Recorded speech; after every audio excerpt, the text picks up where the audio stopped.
ion system.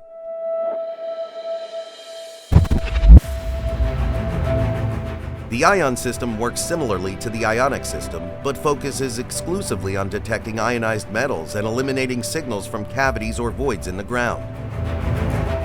This specialized system increases accuracy by narrowing the focus on metallic objects, which is ideal when you need to avoid false signals from natural formations like caves or empty spaces. Assembly.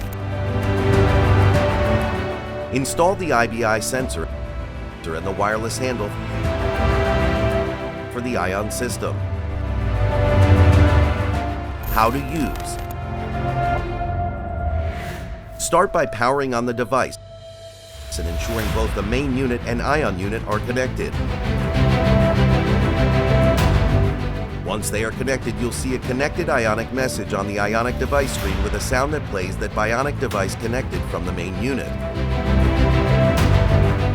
In the main unit, main menu, enter the ionic system and choose the ion option from the two available options.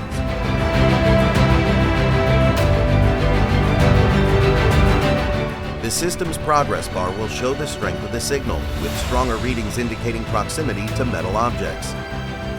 As you move the device over the ground, adjust its position to refine the detection area.